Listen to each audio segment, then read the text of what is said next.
Welcome to the SaaS Backwards Podcast, where we reverse engineer the success of fast-growing SaaS firms and explore strategies CMOs and CEOs are using to drive their businesses forward.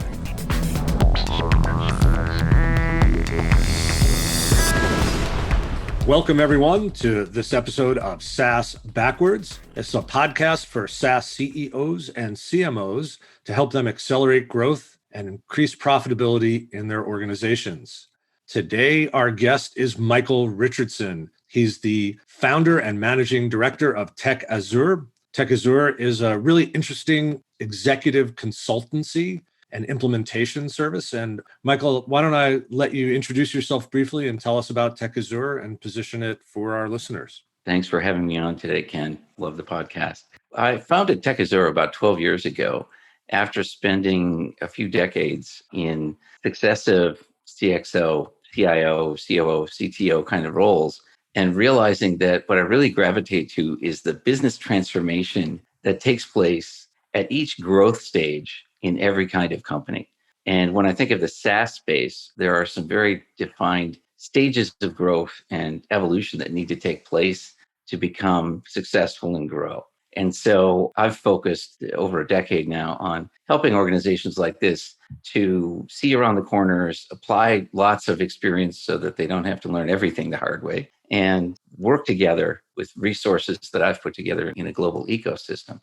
So I tend to think of this as business transformation change agent, a virtual executive around the table that brings a delivery capability of proven offshore teams and methodologies for business transformation that are designed to help organizations.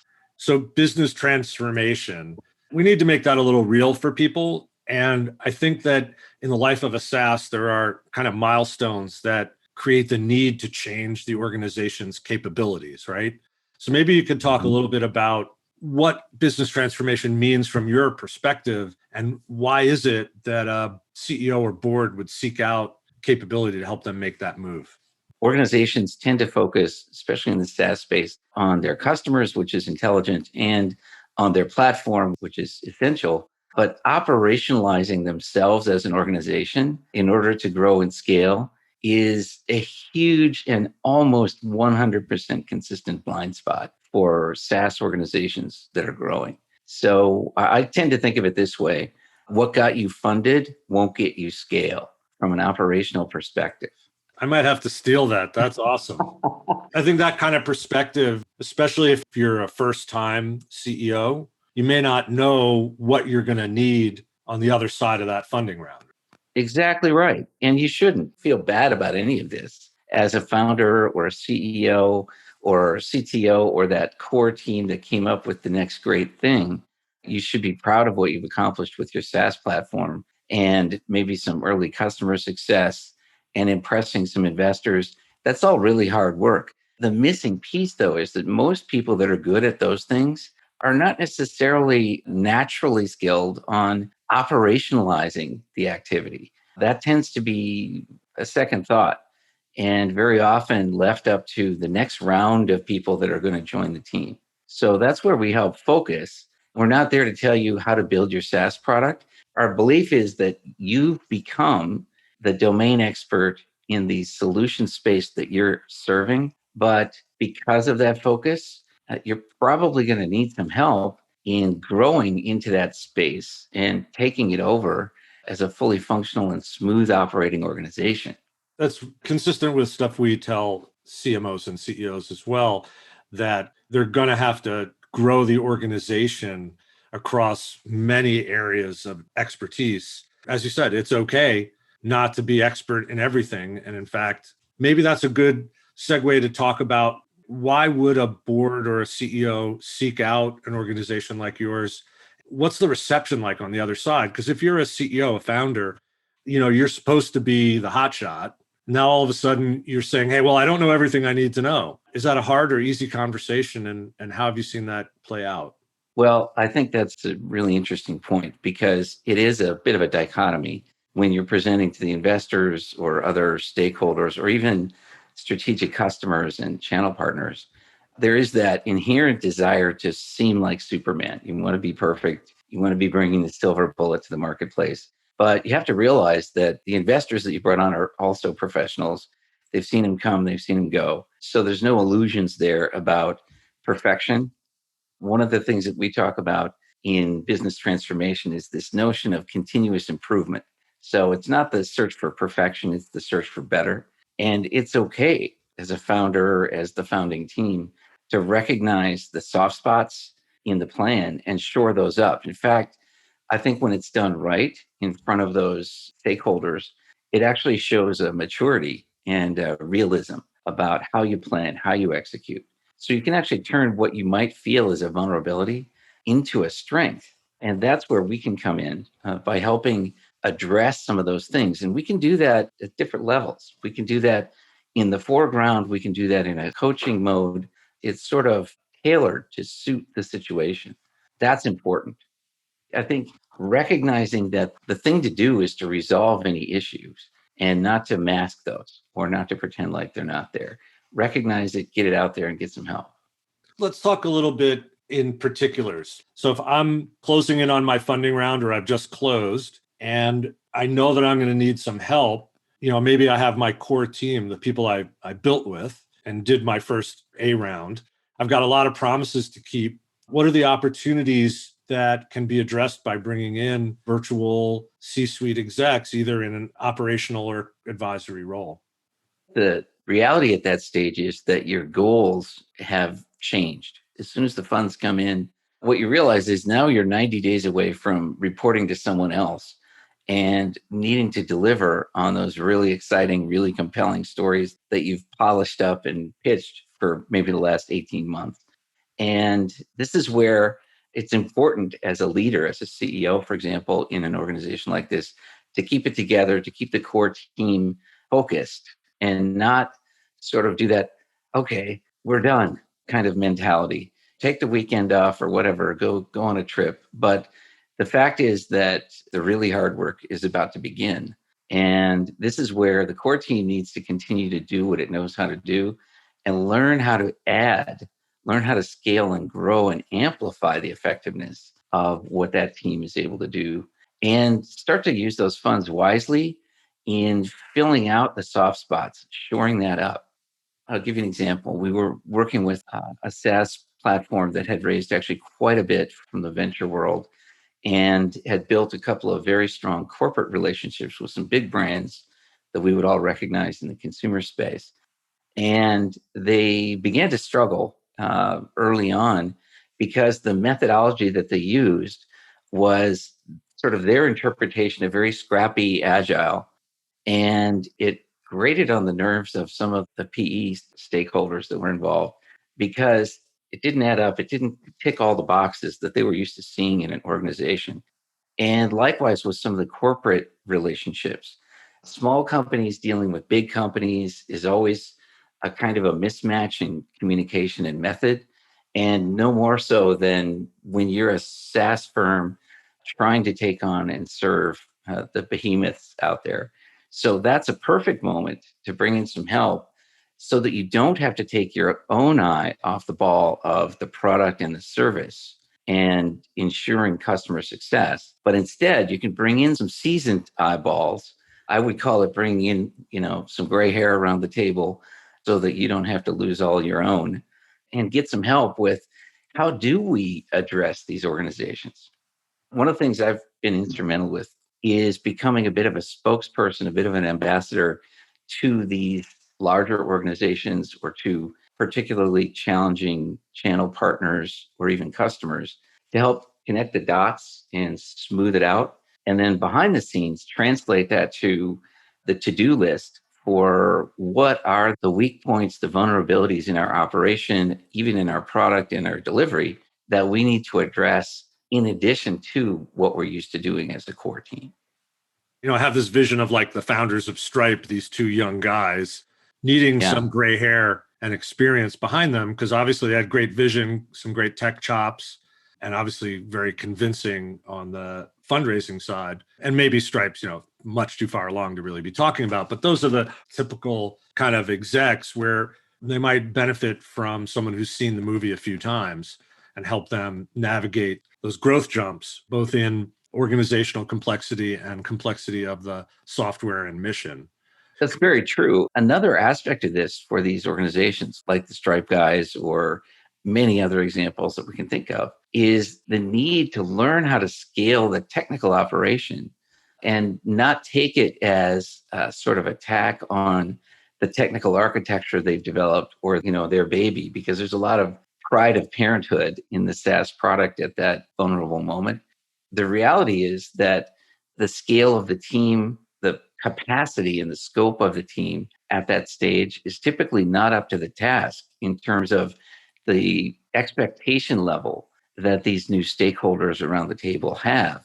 You've worked hard to set those very high expectations. Now, to deliver on those promises, you're not going to be able to do it exactly the way you've done so far. You're going to need to learn how to build bigger teams, how to divide and conquer with more complex deliverables, to build a quality system and connect that very closely to your customer success team. The level of testing, certifications, all kinds of subtlety that was secondary or tertiary during the early days suddenly comes right up into the front row. And things that would never block your progress a year ago are suddenly monsters that you need help to deal with. I think we should drill in just a little bit on what some of those are. In my experience, infrastructure, stability and resilience, compliance, you mentioned certification, almost any publicly held entity you're going to do significant business with is going to look into the security and operations and the data center behind you. A minimum viable product is very different from a production ready, resilient environment. I think of a conversation I had with a CTO where he admitted that he was a great designer and builder, but he was really no good at operations. And I think operations integrity, it's not as much fun and exciting. It's not Brave New World, but if you can't keep your system going, you're going to run into some difficulty. So I think it would just be good just give some color on where you guys fit in and some of the things you've seen. In terms of SaaS, we often see the situation where the founding team usually consists of somebody that's really a natural salesperson, a magnetic personality that gets the domain, that understands the pain points they're solving. And they've partnered up with their brother, sister, best friend, who happens to be a wizard in some level of technology. And they've figured out a new thing. They've got the killer app for this application or this market. And bringing this solution is the only thing at that stage. Once you've brought the solution, making that jump is incredibly painful, full of really unexpected surprises, filled with opportunity to learn new things about yourselves and about how the world actually works at scale. It can be fearful, but it should be embraced. The kinds of specifics I'm talking about are things like establishing real DevOps so that now we really understand how to use all the tools to build really amazing SaaS solutions now. And we can go so much faster than we used to be able to do. But the ability to operationalize your DevOps around that so that it is rock solid, so that you can be confident, you can sleep at night and not worry that this amazing new customer relationship you just built could fall to pieces because no, we've actually never done a pen test. No, we've actually never looked at this particular kind of vulnerability because it just wasn't yet on the docket. The opportunity to crack the model gets to be very large at this scale. And that's where it's good to bring in people that have that experience. DevOps in a containerized, virtualized, globalized, and localized scale is an art and needs help operationally, getting the right people, learning how to recruit and retain and grow and play well with others in this stage where the kind of inner priesthood now has to open up the doors a little bit and bring in more of the faithful. That's not always easy to do. And building those trust relationships across the tech team, across the business team, and between tech and business is really critical. And learning how to clip on additional tech delivery resources, how to add this design or development pod to go after the next great vision in your product management team's eyes. is really important because it's so easy to get that wrong and burn the clock and burn a lot of resource only to discover that you built on the sand. And so we're there to help prevent some of those natural errors. So on the tech side, then what we're really talking about is building your development foundation so that whatever the technology and project management environment is going to be, then getting the resources we need to fill out our roadmap to accelerate accomplishment down the roadmap. And it sounds like also some help building out the organization. And I want to move over to the other side of the house. If someone brings you in a COO role, we're also looking at the marketing and sales function as well, aren't we? We're kind of looking at how do all these things play together. And a big part of our interest in the space is removing the barrier between sales and marketing. And maybe you could just talk a little bit about this notion of silos and core competencies versus like shared goal setting. Any point of view you have on sales and marketing alignment and what that might look like from the COO perspective would be great to share with our listeners. Absolutely. I'll give you an example. I'm working currently as the virtual COO for an industrial IoT firm that's building a really interesting solution in the industrial space. And the founding team is an interesting combination of scientists in a specific space around materials and around machine operations, and very analytical types that are looking at the financial modeling of the marketplace and the impact that this really cool IoT SaaS solution will have on big manufacturing organizations and others that are using these industrial machines. The missing link there is a real sense of marketing. They really need to build into a marketing solution. I find myself from the COO role spending time helping not just digitalize the operation behind the scenes of the SaaS platform, but also driving that to a go-to-market strategy so that as the marketing vision solidifies and it becomes more clear, what channel partners do we need to work with? What is the branding really going to look like? How does that play well and position well in the target space? It turns out that how we operate is directly impacted by all that. The promises that we're going to make through the sales and contract process, we need to be able to deliver on. And the direction that the product wants to move from a development point of view actually requires a huge amount of operation. Think about it. Most SaaS solutions have a huge dependency on integration. We talk about APIs, we talk about service-oriented architectures. We live in a massively integrated world. You're not going to have a successful SaaS platform that doesn't connect to many other platforms and point solutions inside the enterprise, inside customer organizations, in the cloud, and so forth. And operationalizing your ability to integrate at scale and at speed is a number one gap in everybody's plan.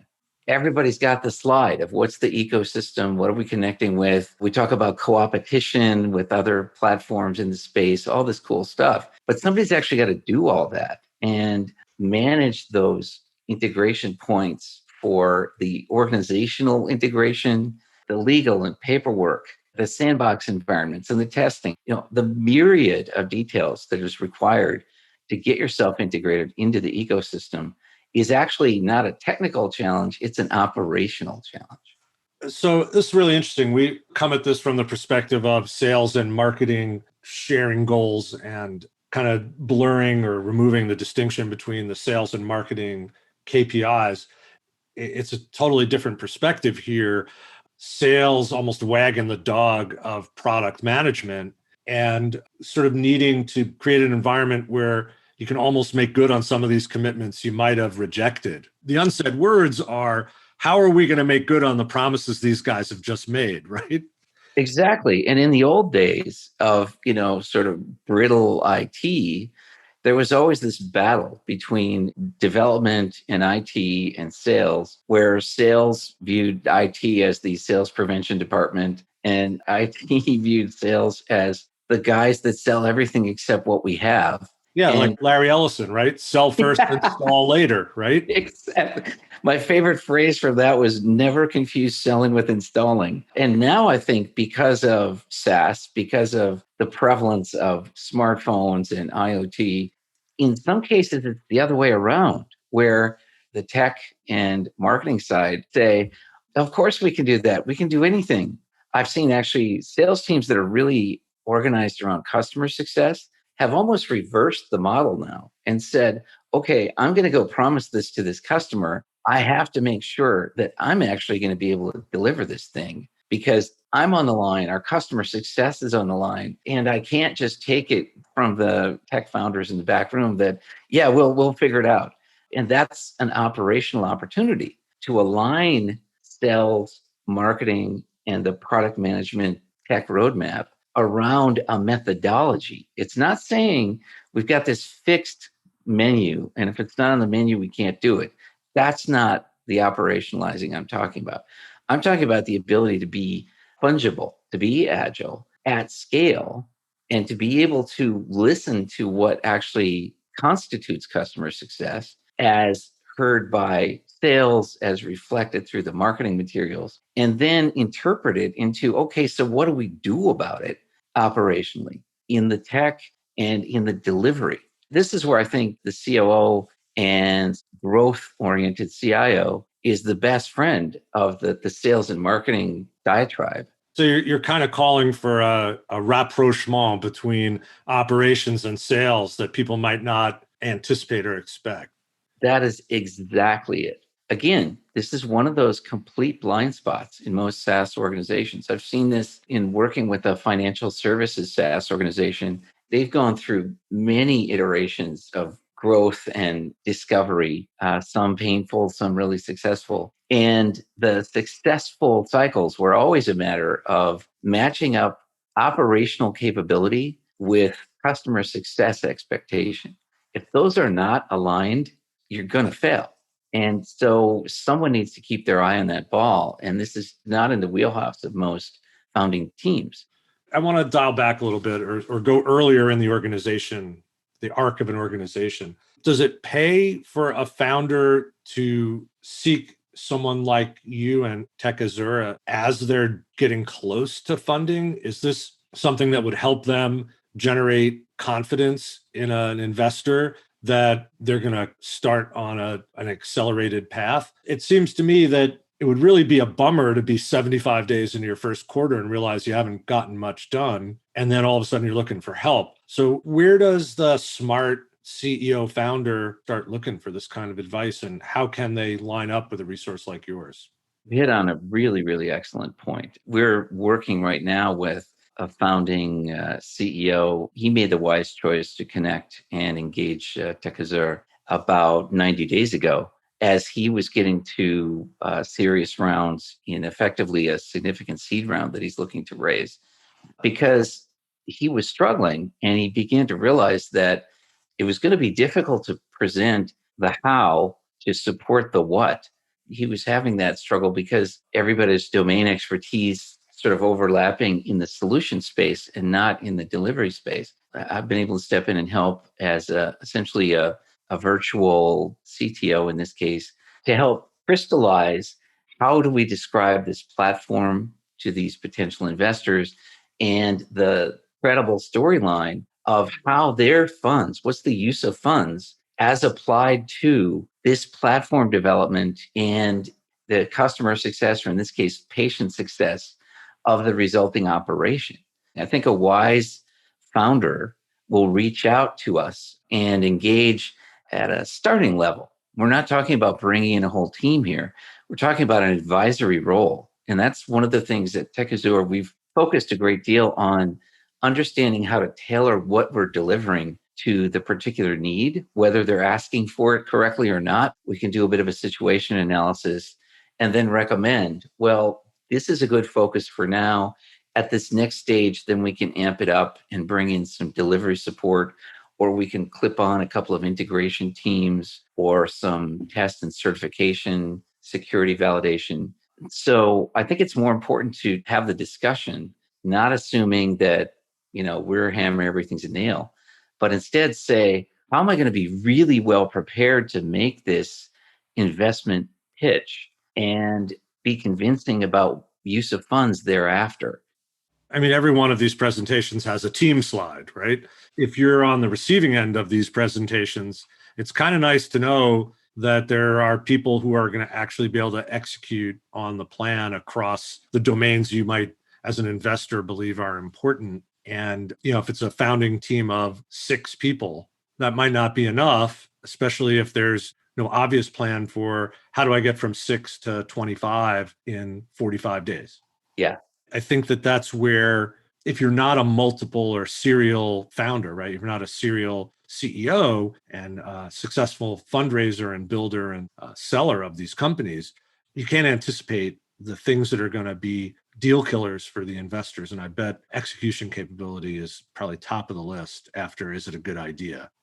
Absolutely. Our most appreciative clients are first-time entrepreneurs. They've put this together. They've done something amazing. And when they look back down the mountain, I've been to many an investment or a PE or a buyout sort of celebration in which there's sort of pat on the back, like, wow, what you told us 2 years ago, that was really right. we are glad we did that after all, even though we may have struggled with it in the upfront. We're also seeing a lot of founders that are subject matter experts, but they're not necessarily software or SaaS experts. So like your surgeon, folks are really good at what they do, and they bring a unique insight into, as you talked earlier, and we talk a lot about pain points that they can address, but they may not have the full picture as to what it takes to grow, build, drive revenue, and ultimately drive to a liquidity event. Yeah, exactly. It's unrealistic to expect a person that is super deep in these domains, or maybe has an amazing network of skilled resources in that space, to also somehow magically be a brilliant strategist or a magnificent operations visionary. It's just not how we're built as humans. We need the help. We need the village. And we bring that part of it through Tech Azur that is generally always missing. And it's just a question of, have you realized it yet? Have you realized it before the challenge, maybe in the middle of the challenge, or after the first crash? So it's the unknown unknowns, right? So Yeah. I think that's everybody's fear. They talk about founders, great leaders being able to look around corners. And I think sometimes if they don't have the vision themselves or the experience, it's incumbent upon them just to bring those people that can help them be their scouts. If you're going to look around the corner for me, that'd be very helpful. I want to talk a little bit about measuring success in the relationships that you have. How have you positioned that for your clients? How do we measure that success? And can we talk a little bit about some of those outcomes that were measurable? We find generally that there's a sort of scoping period that wants to happen at the upfront, so that there's not an assumption of it's all or nothing, or there's some massive commitment. It's more like, let's have a conversation. Let's then drill in a little bit to the situation and choose together what's the right set of services, the right kind of support that's needed in this next time frame. And I think time boxing things and defining goals, objectives for the relationship up front is very important. So that might be, we've gotten funded, now we need to go integrate with these 3 solutions, or we need to hit this level of scale, or we need to build the team to this strength level within a time frame. This is a 90-day thing. This is a 6-month thing. Anything that's farther out than 6 months tends to be imaginary. So we try to focus on, what are we going to do this week, next week, 6 weeks, 12 weeks? And how are we going to know during that period that we're actually delivering? So success metrics would be things like completions of specific integrations, or to be capable of a specific thing within 90 days. Resolving, for example, a move. We need to move a platform, things like that, where we can put time and numbers to it in terms of dollars, but also we can look at an outcome. Like, what is a successful outcome? And how do we know it's going to happen? And then accept the idea that part of our role at Tech Azur when we come in is to discipline the process. We're not just a service provider in that way. We're a member of the team around the table, and our voice will be heard. We're going to make sure that we can extract the deliverables that are needed out of the organization and escalate if there's a problem, why that is, and then help bridge the problem. Very often, and this is why I think of it as a business transformation, because you're transforming from what you are right now to what you aspire to be, current state, desired future state. If you don't know what the parameters are of the desired future state, just better or just less painful is not good enough. So I love that: time, numbers, and outcomes. Yes. If you have all three of those, you can shape a professional services relationship pretty succinctly, can't you? Yeah. And that's the way SaaS, when it's done right, solves problems for customers. It's not just psychology, it's real deliverables, and it's got to feel good, but it's actually got to do something. And again, such a blind spot, not knowing how to operationalize to live up to the potential of this magnificent platform you're developing. Well, I think that's a great place to land the podcast. This was a really wonderful conversation. I think there's a lot for people to think about who are in leadership at SaaS. Also, I think investors, if you're behind a SaaS firm, you want to help them to achieve their goals and obviously use your money wisely. It would be great as an investor to consider this kind of resource and role for your investments, your portfolio. Michael, how can people reach you if they want to learn more? Well, again, the name of our company, Tech Azur, the website, techazur.com, tech-azur.com. You can reach me directly. My email address is simple, michael@techazur.com. And let's have a conversation. My calendar is available on our website. You can schedule it to your liking. And let's dig in and help your SaaS firm succeed to the dream level that you have in your mind right now.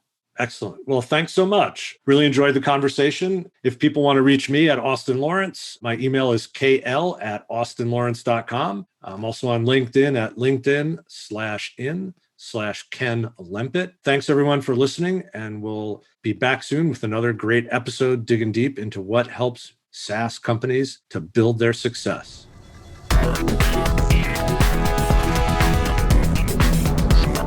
Thanks for listening to the SaaS Backwards Podcast, brought to you by Austin Lawrence Group. We're a growth marketing agency that helps SaaS firms reduce churn, accelerate sales, and generate demand. Learn more about us at www.austinlawrence.com. You can email Ken Lempit at kl@austinlawrence.com about any SaaS marketing or customer retention subject. We hope you'll subscribe, and thanks again for listening.